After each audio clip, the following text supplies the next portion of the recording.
Last video में हमने अपने प्रोडक्ट लिस्ट को फायरबेस से लिंक कर दिया था और उसको हम लोग यहाँ पे डिलीट और सर्च कर पा रहे थे। जैसे अगर मैं कुछ सर्च करना चाहता हूँ तो वो सर्च हो जा रहा है, और वहीं अगर मैं किसी को डिलीट करना चाह रहा हूँ, जैसे एप्पल है उसको डिलीट करना चाह रहा हूँ, तो वो डिलीट भी हो जा रहा है और डिलीट होने के बाद हमारा लिस्ट वापस से पॉपुलेट हो जा रहा है।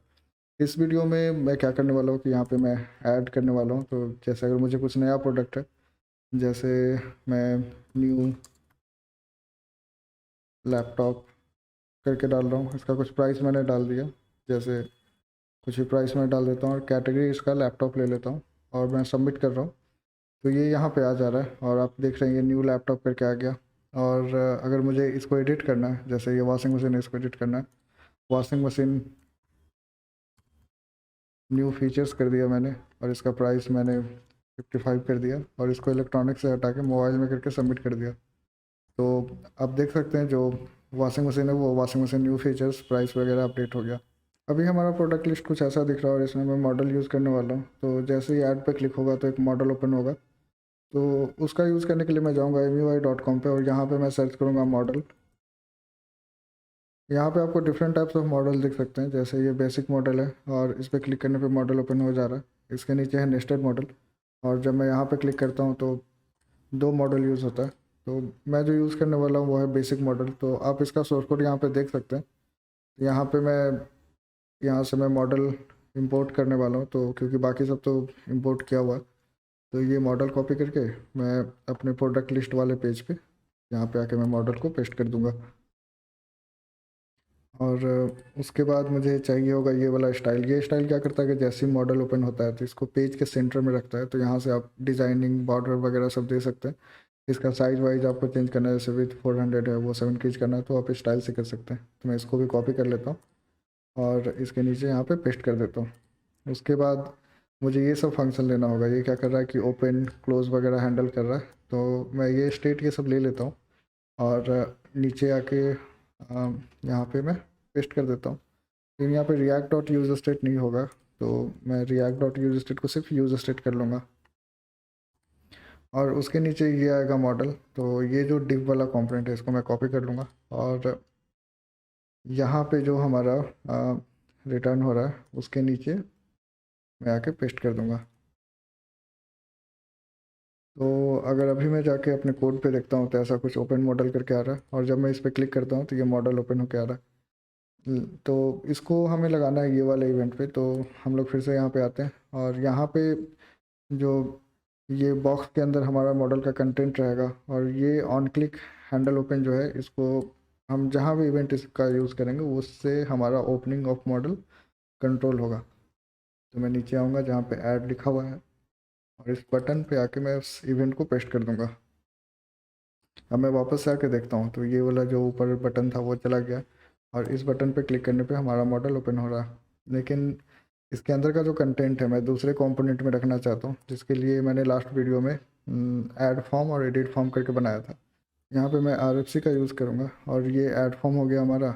और यहाँ पे अगर मैं RFC लिखता हूँ तो ये एडिट फॉर्म हो गया। यहाँ जो हमारा प्रोडक्ट लिस्ट है और ऊपर में हम लोग जो जाते हैं ये जो कंटेंट है टाइपोग्राफी वाला, इसको मैं यहाँ पे हटा देता हूँ और यहाँ पे मैं ऐड फॉर्म को लिख लेता हूँ।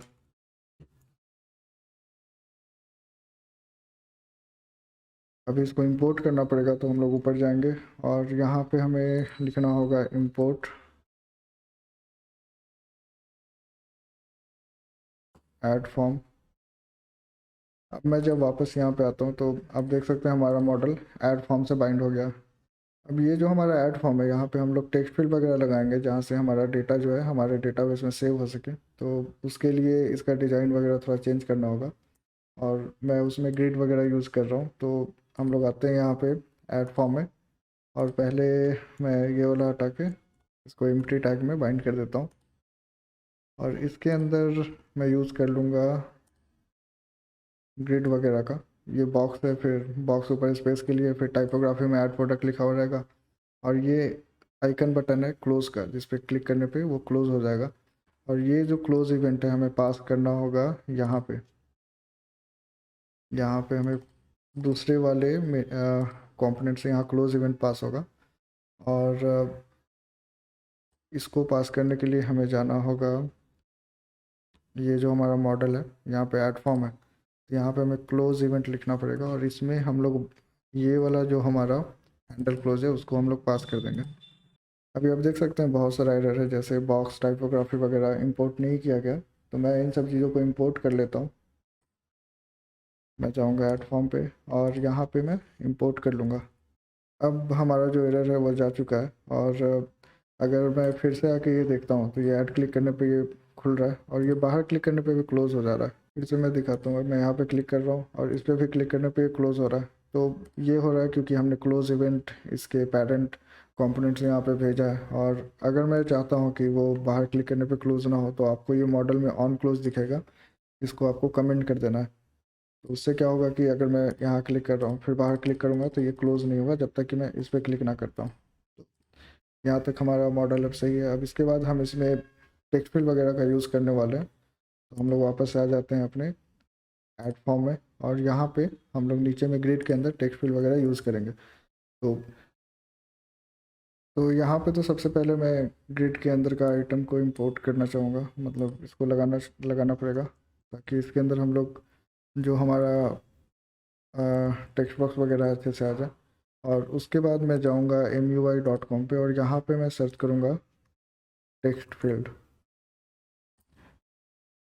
टेक्स्ट फील्ड भी आपको बहुत टाइप का मिलेगा, मतलब ये आउटलाइन है, ये फील्ड है, स्टैंडर्ड है, तो इसमें ऐसा टेक्स्ट फील्ड होता है। और अगर आपको इसका वेरिएंट चेंज करना है, आई मीन आउटलाइन रखना है, तो आपको वेरिएंट में आउटलाइन ऐसे लिखना होगा। अगर इसको फील्ड रखना है तो आपको ऐसे फील्ड लिखना होगा, स्टैंडर्ड के लिए आपको ऐसे स्टैंडर्ड लिखना होगा। और इसके नीचे और भी बहुत सारा टाइप का वैलिडेशन वगैरह दिया हुआ है, मल्टी लाइन टाइप का भी है, तो जैसा भी आपका रिक्वायरमेंट है आप उसके अकॉर्डिंग यूज़ कर सकते हैं। मैं यहाँ पे बेसिक वाला ही यूज़ करने वाला हूँ। तो हम लोग इसके कोड पे आएंगे और यहाँ पे जो टेक्स्ट पे लिखा हुआ है मैं इसको कॉपी कर लूँगा और यहाँ पे मैं पेस्ट कर देता हूँ। और ये जो आउटलाइन वाला है मैं उसी को यूज़ करने वाला हूँ, तो मैं इसको कॉपी करके ये जो ग्रेड 12 मैंने लिखा है वहाँ पे मैं पेस्ट कर दूँगा। तो अगर मैं वापस यहाँ आके देखता हूँ तो ये अब ऐसा आ गया है। अब यहाँ पे अगर हमें इसका कुछ नाम वगैरह चेंज करना है तो यहाँ पे लेवल जैसे मैं नेम दे सकता हूँ। और वेरिएंट आउटलाइन है, ये काफ़ी बड़ा दिख रहा है, तो इसको अगर स्मॉल करना है तो मैं लिखूँगा यहाँ पे साइज स्मॉल, और ये इसका साइज स्मॉल हो जाएगा।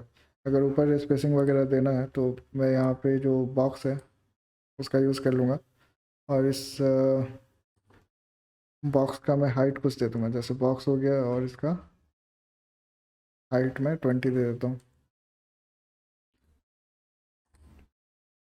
तो आप देख सकते हैं ये अब सही से आ गया, लेकिन अभी भी जो इसका स्पेस है, मतलब इसका जो साइज़ है वो हाफ में आ रहा है, तो इसको मुझे पूरा फुल करना होगा। तो उसके लिए जो मुझे एक इसका प्रॉपर्टी ऐड करना होगा जो कि है SX min width 100, और जैसे मैं ये ऐड करता हूँ तो ये फुल विथ में आ जा रहा है।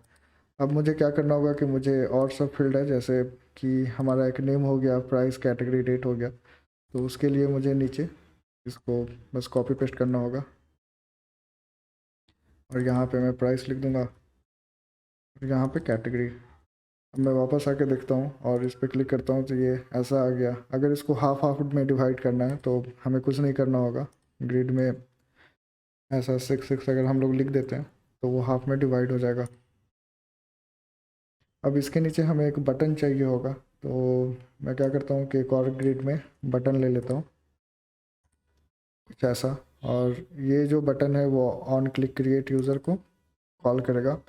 तो हमें एक फंक्शन भी बनाना पड़ेगा क्रिएट यूज़र का, वो मैं यहाँ पे क्रिएट कर लेता हूँ। और हमें बटन को इंपोर्ट करना पड़ेगा, तो बटन और मेनू आइटम वगैरह ये सब को इंपोर्ट कर लेता हूँ, ये बाद में काम आएगा। तो अगर मैं अभी आके देखता हूँ यहाँ पे और मैंने ऐड पे क्लिक किया तो हमारा फॉर्म कुछ ऐसा दिख रहा है। अब इसमें हमें इवेंट को बाइंड करना पड़ेगा, उसके लिए यूज़ स्टेट का यूज़ करके हम लोग इसमें जो भी इवेंट है उसको बाइंड करेंगे। तो मैं क्या करता हूँ कि उसको यहाँ पे लिख लेता हूँ। अब जैसा कि आप देख सकते हैं ये हमारा नेम है, फिर सेट नेम है, प्राइस है, सेट प्राइस है। तो जैसे ही प्राइस नेम वगैरह चेंज होगा तो वो इसमें सेट हो जाएगा। इसमें मैंने यूज़ स्टेट का यूज़ किया है और हर एक इवेंट हमारे कैटेगरी से बाइंड होगा, तो मुझे 3 फंक्शन भी बनाना पड़ेगा। तो वो फंक्शन को मैं यहाँ पे लिख लेता हूँ। ये हैंडल नेम चेंज है, हैंडल प्राइस चेंज है, हैंडल कैटेगरी चेंज है। तो इसमें क्या होगा कि एक तो जो हमारा वैल्यू है, जैसे हमारा ये जो टेक्स्ट फील्ड है इसका एक वैल्यू होगा जो कि नेम से लिंक्ड है, वैसे ही नीचे वाला जो जो दो वैल्यू है जैसे इसमें और इसमें, ये हमारा प्राइस से लिंक्ड होगा और ये हमारा कैटेगरी से लिंक होगा। और यहाँ पे मुझे ऑन चेंज इवेंट लगाना होगा। ऑन चेंज में जो 3 फंक्शंस हमने बनाया जैसे हैंडल नेम चेंज, ये कैटेगरी वाला है तो ये नेम वाला यहाँ पे यूज़ हो जाएगा, प्राइस वाला यहाँ पे यूज़ हो जाएगा। ये हमारा प्राइस चेंज हो गया और ये हमारा कैटेगरी चेंज हो गया। तो जैसे ही कुछ भी चेंज होता है तो वो इस फंक्शन को कॉल करेगा और वो set category, set price, set name जो हमने यहाँ पे यूज़ स्टेट का यूज़ करके क्रिएट किया, वो उसमें उसका वैल्यू को सेट कर देगा। तो हम लोग इसको एक बार चेक करके देख लेते हैं ये सही से काम कर रहा है या नहीं। तो अगर मैंने कुछ नाम लिखा तो वो कर रहा है। और यहाँ पे क्या है कि अभी ये हर तरह का वैल्यू एक्सेप्ट कर रहा है, तो मुझे यहाँ पे बस नंबर एक्सेप्ट कराना है। तो उसके लिए मैं यहाँ पे आके टाइप नंबर लिख दूँगा। तो अब ये सिर्फ नंबर एक्सेप्ट करेगा, इसके अलावा कुछ नहीं। अगर कैटेगरी को ड्रॉप डाउन में मुझे रखना है तो उसके लिए मैं यहाँ वापस से आ जाता हूँ टेक्स्ट फील्ड पे। टेक्स्ट फील्ड में जब हम लोग नीचे जाएंगे तो यहाँ पे आप देख सकते हैं कि ये एज ए सेलेक्ट काम कर रहा है। ऐसा इसलिए क्योंकि इसके कोड को अगर हम लोग देखते हैं तो ये जो कोड है उसमें ये यहाँ पे सेलेक्ट यूज़ किया गया और उसके अंदर ये कुछ जो वैल्यूज़ है करेंसी का वो लूप हो रहा है। तो मैं भी सेलेक्ट करने के लिए ऐसे करता हूँ, यहाँ से मैं सेलेक्ट कॉपी कर लेता हूँ और कैटेगरी वाले में सेलेक्ट यूज़ कर लेता हूँ। और ये जो क्लोजिंग टैग है इसको मैं अलग से क्लोज कर लूँगा ऐसा। और यहाँ पे जो करेंसीज है इसको मैं कॉपी कर लेता हूँ और इसके अंदर डाल देता हूँ। तो इसमें क्या होगा कि जो करेंसीज में की और वैल्यू पेयर है वो मेनू आइटम में लूप करेगा। तो यहाँ पे हमें करेंसीज चाहिए होगा तो मैं इसको भी कॉपी कर लूँगा और ऊपर आने के बाद मैं यहाँ पे उसको पेस्ट कर देता हूँ। अब जब मैं वापस आके यहाँ पे देखता हूँ तो ये जो करेंसी का वैल्यू यहाँ पे लूप में आ रहा है, लेकिन यहाँ पे हमें डिफरेंट टाइप्स ऑफ वैल्यू चाहिए जैसे मोबाइल, लैपटॉप वगैरह। तो मैं यूएसडी को हटा के यहाँ पे मोबाइल लिख देता हूँ और सेम इसी तरह से मैं हर कैटेगरी को चेंज कर दूँगा। अब ये चेंज हो चुका है तो मैं वापस आके अगर देखता हूँ तो ये चेंज हो गया और चेंज होने पे वैल्यू सेट भी हो रहा है। और भी तरह का फीचर्स है जैसे अगर हमें शुरू में आइकन्स वगैरह चाहिए, जैसा ये आइकन है, तो उसके लिए हमें स्टार्ट एडोरमेंट का यूज़ करना पड़ता है। तो मैं स्टार्ट एडोरमेंट को यहाँ से कॉपी कर लेता हूँ और जो हमारा प्राइस वाला है यहाँ पे मैं इसको पेस्ट कर देता हूँ। ये मैंने पहले से इंपोर्ट करके रखा है स्टार्ट एडोरमेंट को। ये इनपुट एडोरमेंट है, ये यहाँ पे इनपुट एडोरमेंट की तरह आ जाएगा। यहाँ पे हमें एक मेनू चाहिए होगा जो कि प्राइस का मेनू होगा। मैं उसको यहाँ पे इंपोर्ट कर लेता हूँ जो कि MUI आइकन है। मैंने पहले आपको बताया कि आप इसको कैसे सर्च और यूज़ कर सकते हैं। तो इसको कॉपी करके मैं यहाँ पे यूज़ कर लूँगा। तो अब अगर मैं यहाँ पे देखता हूँ तभी भी ये नहीं आया। ऐसा इसलिए क्योंकि इसको as a input props send करना होता है। तो मैं इसको कॉपी कर लेता हूँ और यहाँ पे स्टार्ट एडोरमेंट को एज ए इनपुट प्रॉप में सेंड कर देता हूँ। तो जैसे मैं इसको सेंड करूँगा तो आप देख सकते हैं ये वैल्यू यहाँ पे आ गया। तो इस तरह से हम लोग MUI का टेक्स्ट फील्ड वगैरह यूज़ कर सकते हैं, सेलेक्ट वगैरह यूज़ कर सकते हैं। अब इसके बाद हमें क्या करना है कि ये जो हमारा वैल्यू है ये सबमिट करने पे हमारे फायरबेस स्टोर में जाना चाहिए। तो उसके लिए मुझे फायरबेस वगैरह को इंपोर्ट करना होगा। तो मैं उसको इंपोर्ट करने के बाद मैं उसको इंपोर्ट कर लेता हूँ, जैसे collection, add docs, get docs वगैरह का यूज़ होगा। और जो क्रिएट यूज़र है उसमें कुछ जो हमने पहले क्रिएट यूज़र बनाया था ये वाला, उसमें कुछ कोड का यूज़ करना होगा। तो ये वाला कोड का मैं यूज़ कर लेता हूँ। और ये अगर अवेट है तो यहाँ पे मुझे async का यूज़ करना होगा। और इसमें अभी कुछ एरर आ रहा है जैसे EMP कलेक्शन रेफ वगैरह, गेट यूज़र्स वगैरह डिफाइंड नहीं है। तो उसको मैं, गेट यूज़र्स क्या है कि जो हमारा ये वाला पॉपुलेटेड प्रोडक्ट लिस्ट है, यहाँ से मैं गेट यूज़र्स को कॉपी कर लूँगा।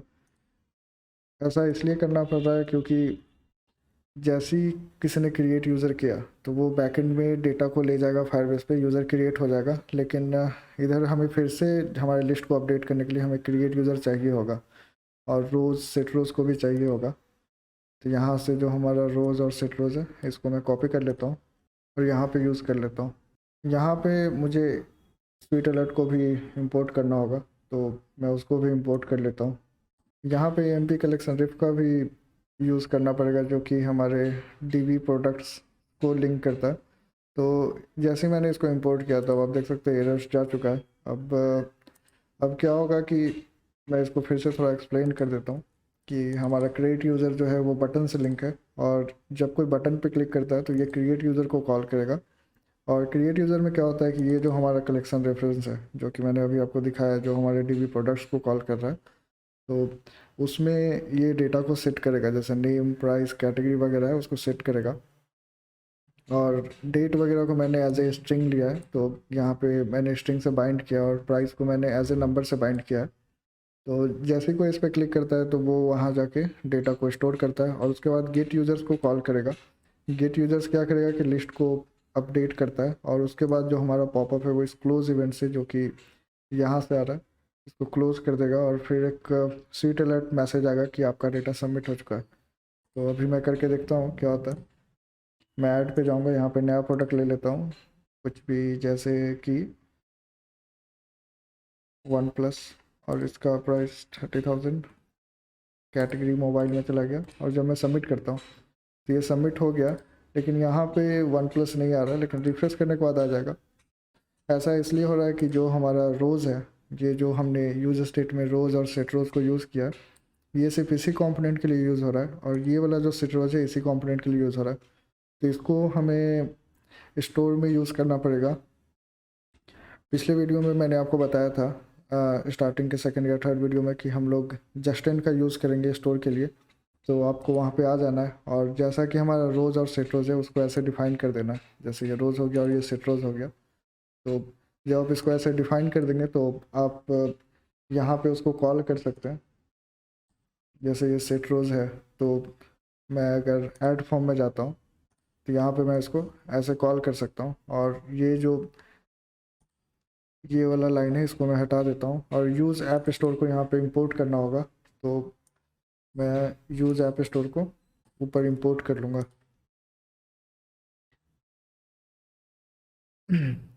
जैसे हमने सिट्रोस को यहाँ पे इंपोर्ट किया, वैसे ही हमें अपना जो प्रोडक्ट लिस्ट है यहाँ पे भी करना होगा।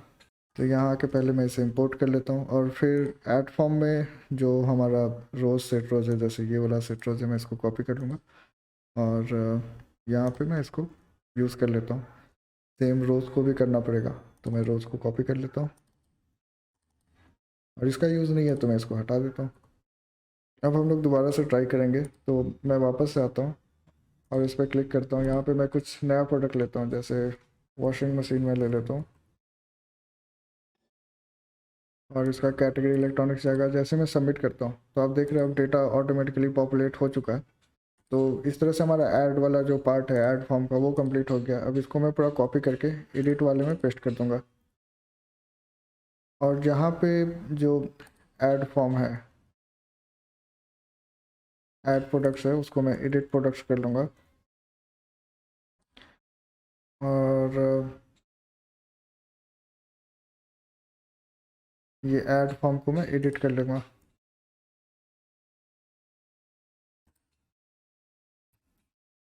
अब यहाँ पे क्या होगा कि जब हम लोग प्रोडक्ट लिस्ट में जाते हैं तो यहाँ पे आप जैसा देख रहे हैं, ये जो पेंसिल आइकन है, इस पर क्लिक करने पे वो एडिट का फॉर्म ओपन होना चाहिए।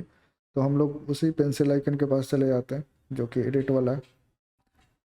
तो ये रहा वो एडिट आइकन। यहाँ पे हमें इवेंट लगाना होगा, तो मैं इवेंट को लगा लेता हूँ, ये ऑन क्लिक इवेंट। पहले इसमें इवेंट लगा हुआ है एडिट यूज़र रो आईडी करके, मैं इसके नीचे लगा देता हूँ और इसको हटा देता हूँ। अब इसमें क्या हो रहा है कि जैसे ही कोई क्लिक करता है तो एडिट डेटा के पास ये जाता है, आईडी, नेम, प्राइस, कैटेगरी को लेकर के। फिर मुझे एक एडिट डेटा का फंक्शन बनाना होगा, तो मैं यहाँ पे एडिट डेटा का फंक्शन बना देता हूँ। अब इसमें क्या होगा कि जो हमारा आईडी, नेम, प्राइस है उसको मैं डेटा में सेट कर दूँगा, और एक सेट फॉर्म आईडी करके यूज़र स्टेट के थ्रू उसमें सेट कर दूँगा। अब यहाँ पे जो सेट फॉर्म आईडी दिख रहा है उसको मुझे ऊपर यूज़र स्टेट में कॉल करना है, तो मैं इसको फॉर्म आईडी और सेट फॉर्म आईडी से रिप्लेस कर देता हूँ। उसके बाद क्या होगा कि जो हैंडल एडिट ओपन है, तो ये यहाँ पे हमारा जो मॉडल है, तो हमें एक और मॉडल चाहिए होगा, तो मैं इसको कॉपी करके नीचे पेस्ट कर दूँगा। और जो ओपन है उसका नाम मैं एडिट ओपन ले लेता हूँ, और जो हैंडल क्लोज़ है उसका नाम मैं हैंडल एडिट ओपन और हैंडल एडिट क्लोज़ ले लूँगा। और ऊपर जहाँ पे हमने मॉडल का ओपन क्लोज़ वगैरह डिफ़ाइन किया था, वहाँ पे मैं handle edit open handle edit close वगैरह यूज़ कर लूँगा। जैसा कि आप देख सकते हैं कि ओपन सेट ओपन ऐड के लिए एडिट ओपन एडिट वाले के लिए, वैसे हैंडल ओपन ओपन के लिए, एडिट वाला जो भी है वो एडिट वाले के लिए। तो अब ये तो सेट हो चुका है, अब मुझे वापस से आना होगा यहाँ पे। और यहाँ पे क्या होगा कि जैसे कोई एडिट पे करता है तो वो हैंडल एडिट ओपन फंक्शन को कॉल करेगा और वो उस एडिट वाले मॉडल को ओपन कर देगा। और जो हमारा एडिट वाला मॉडल है वो यहाँ पे आ जाएगा एडिट फॉर्म में। और हमें एडिट फॉर्म को इंपोर्ट करना होगा, लेकिन उसके जगह पे हमें एक और चीज़ एक्सपोर्ट करना है। जो हमारा सेट फॉर्म आईडी है, जो डेटा है, वो इस कंपोनेंट से दूसरे वाले कंपोनेंट में जाना चाहिए। तो यहाँ पे मैं इफ़ आईडी और यहाँ पे ये जो हमारा फॉर्म आईडी है इसको मैं यहाँ पे लिख देता हूँ, और एडिट फॉर्म को मैं ऊपर इंपोर्ट कर लूँगा।